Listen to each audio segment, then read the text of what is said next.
Hi everyone, my name is Daniela. I just completed my BA in Health and Community Services with a focus in global and international health.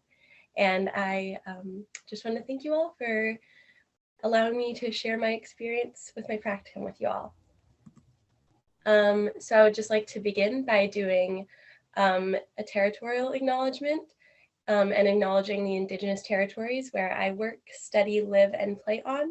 My practicum took place in Victoria, BC, on the traditional and unceded territories of the Songhees, Esquimalt, and Wasanich people.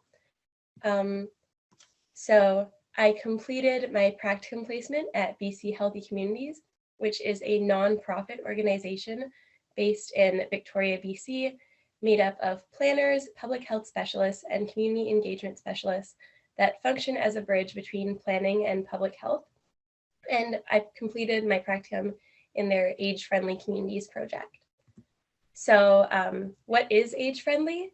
So it is a framework created by the World Health Organization that consists of 8 domains: community and healthcare, transportation and housing, outdoor spaces and buildings, respect and social inclusion, social participation, employment and civic participation, and communication and information. So they're similar to the social determinants of health in that they're non-biomedical or physiological markers that can have an impact on the health and well-being of older adults. So why does age-friendly matter to us? So across Canada and across the globe, our population is aging faster than ever. In 2018, it was documented for the first time in history that the number of older adults over the age of 65 outnumber children under 5 for the first time ever. And in Canada alone, the population of older adults is expected to grow by 68% to 3.5 million people over the age of 65 in the next 2 decades. And this is only happening more quickly in lower and middle income countries. This aging population can pose challenges to global health, including shifting disease burdens, an increased expenditure on health and long-term care, and labor force shortages.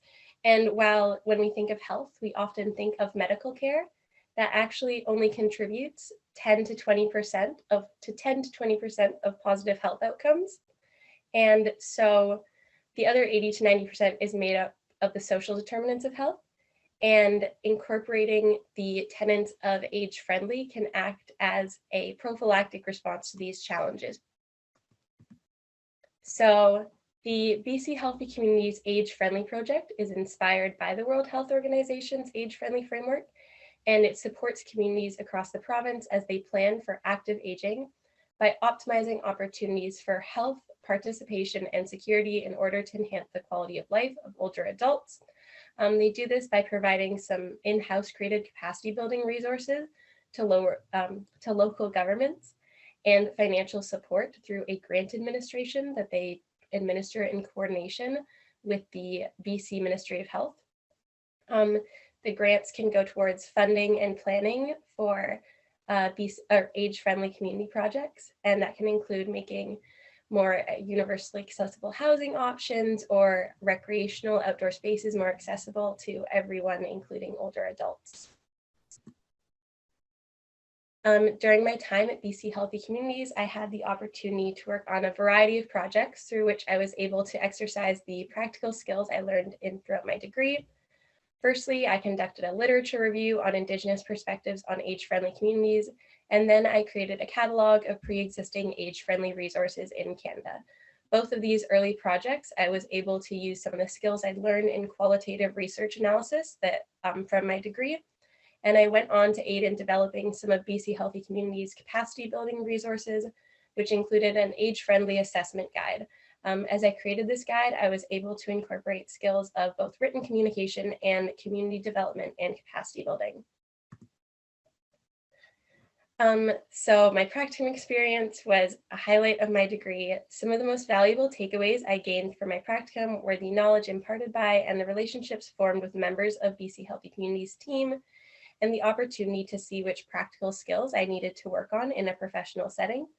Everyone at BC Healthy Communities was so generous with their expertise and open to sharing their knowledge with me, and being able to witness their dedication and passion to the mission was truly inspiring. Through their guidance, I was able to recognize areas I had to improve in the professional field, including oral communication, which they were very patient in helping me work through, particularly Sarah, my direct supervisor.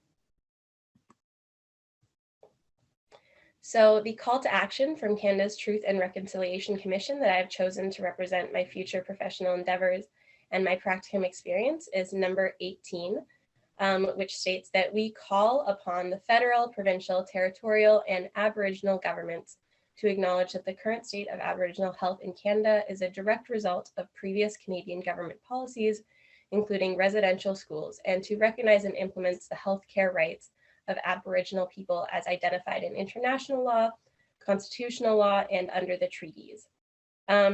During my practicum, this came into relevance when considering the equity lens BC Healthy Communities has created and uses throughout their projects, which recognizes that within our societies, barriers exist and are caused by structural and systemic influences beyond the people's control. As I go on to work in community health in a small community-based pharmacy, I will incorporate this call to action by adhering to the recommendations from the College of Pharmacists of British Columbia. Specifically, I will continue to work in partnership with Indigenous healthcare providers to identify issues within the system that promote racism and vocalize them to superiors in order to advance the decolonization of the healthcare system. So I would like to conclude my presentation by thanking BC Healthy Communities, in particular my supervisors, Sarah and Jody. Thank you for allowing me to complete my practicum with you. I learned so much and it was such a pleasure. I would also like to thank my peers who have supported and inspired me throughout my degree. And finally, I would like to thank all my professors who have compassionately taught, guided, and extended a deadline or two for me through the last 4 years. Thank you.